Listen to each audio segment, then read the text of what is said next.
It's small, it's nimble, and it's got a lot more letters than the alphabet.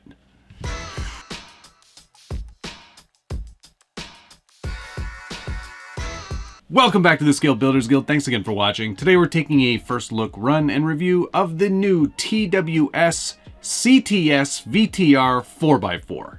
And here it is, all completed. This comes as a build-it-yourself kit. It's meant to model Suzuki Samurai Geo Tracker, whatever is your preferred mark in whatever country you might live in. For me, it's a Suzuki Samurai or Geo Tracker. Or I guess actually, it might have also been a Chevy Tracker, I think, as well. That's a possibility. Regardless, it is a very plucky little 10th scale automobile, and it's a really cute looking little 4x4. I've dressed it up with some vintage Autographics decals, as you can see here. These obviously don't come with the kit, but all of the plastic accessories that you see on the body, those are included. So you get a nice looking front grille with headlight buckets, a nice molded front bumper that actually contours to the body perfectly. You also get this cool roof rack here, wipers, snorkel, rear view mirrors, spare tire mount, and some other little bits and pieces on the back here, and another molded bumper that also contours to the body very, very well. I really like the look of this truck. I think the TWS did a really nice job with the design of the body and the proportions that it sits on. These tires and wheels are aftermarket. They're SSD wheels, 1.55s, with some very tiny little super swampers from RC 4-wheel drive. I thought it just sort of suited a lifted sort of miniature mini truck like this Samurai, and actually looks a lot like trucks that I've seen on the road. This is how they look. So I was pretty pleased with how the result of everything came about with this one. It is a build-it-yourself kit. I said that earlier on. And if you have been paying attention, if you've been on this channel a while, you know that I built this kit live, which might not have been the best choice. It was a very difficult build, even for me. Which that's not saying much, I guess, actually. But it was a very complicated build. And in fact, I had Nash from TWS, one of the designers, on the live stream helping me build it as we went through it. I'll put a link right up here. You can check out that live build. Lots of complicated bits and pieces for such a small kit. It's on the order of magnitude harder than any MST build, and MST is where the designer for TWS actually came from. So he took some of the things he learned from there and applied them here, and then did some other things entirely differently. One of the areas where I think the actual assembly was kind of hampered was the manual itself. Not the best manual. I did have a lot of problems with the actual manual and part numbers not matching up with part numbers on the actual parts trees.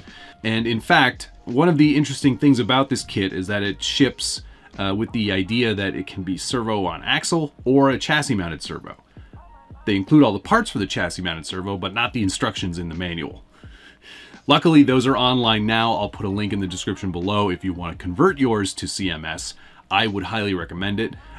You may lose a little bit of steering performance, but it looks way better not seeing the servo on the axle, especially on a tiny little truck like this. So that's definitely something I would highly recommend you do.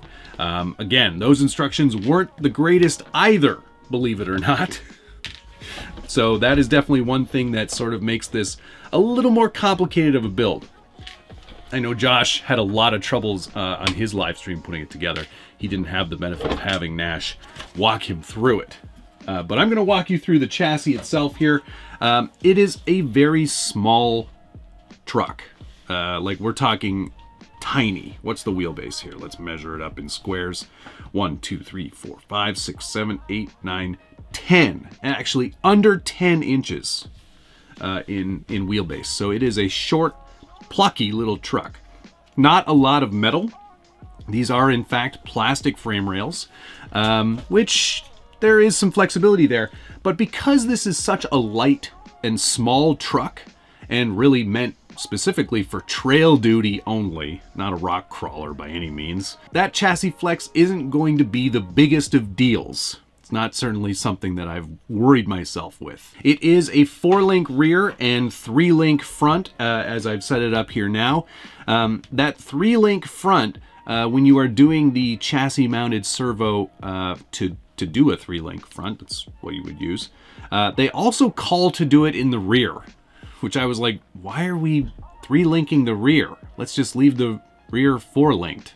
It was a very odd choice on the part of the designer, and not one that I would do. So despite the fact that it recommends setting it up for 3-link rear, just leave it 4-linked.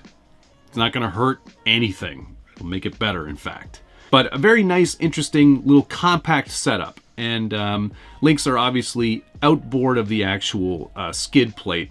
So they're going to maybe catch on obstacles. I mean, I wouldn't worry too much about that. It's probably not the design focus to be a rock crawler, but you may find that things get a little hung up in that area there. All links are plastic. There is not very much metal at all. The gears are metal, of course, but other than that, it is a pretty plastic-based kit. Nice layout, though.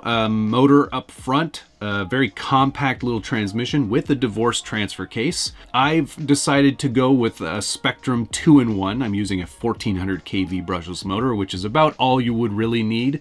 Not a ton of wheel speed based on the amount of reduction in this transmission, but perfectly acceptable for a nice little trail truck.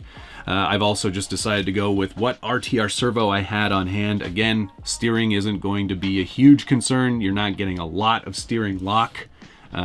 It's a trail truck again. But a nicely designed one once you get it all together. And I actually really like the layout of forward motor mount, servo right up on the chassis, frame rails there for servo on chassis, and a nice big battery compartment in the rear. I'm actually able to put a full 5,000 milliamp hour 3S LiPo hard case in that battery box.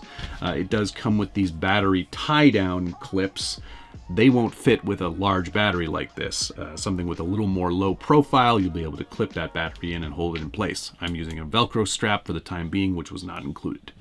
Shocks are aluminum in construction and are very nice and smooth. Give you a nice bit of chassis flex, not an overly flexible chassis, which is good. And that's essentially the layout of the chassis. It's a nice little truck, despite its construction issues and manual. I actually am pretty pleased with the layout of this. It's almost as if, and this is probably a relevant comparison, Tamiya's new CC02 is very much the same sort of style of chassis. Also, I think it has plastic frame rails too, and the construction was very, very similar. I would actually put these into the same sort of category. Mild trail truck with emphasis on good looks. And I think with that, that's probably where we can leave this review off. Definitely a fun little truck, and let's get it on the trails for some trailing action. Hope you enjoy the video. Thank you so much for watching, and thanks to TWS for sending this along so I could build it, review it, and run it. It's been a very fun process, and I very thoroughly enjoyed building the truck. Despite the bad instructions and somewhat questionable construction methods, it's unique in that sort of Tamiya sort of way, but not charming. Still a very fun truck. I highly recommend it if you're looking for a short wheelbase, small trail truck to get started with. If you're a seasoned builder, I think the TWS CTS VTR 4x4 is an excellent place to propel forward. There's some unique design elements that I cover in that live video for the build. I definitely recommend you check that out if you are all interested in putting one of these together. It will help you immensely.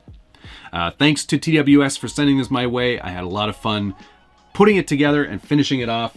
And I'm really looking forward to getting it out on the trail. I think it's going to look really, really fun out there. So let's not waste any more time here on the bench and cut to some outdoor running footage. I think that's going to do it. Thank you so much for watching, and we'll see you again soon.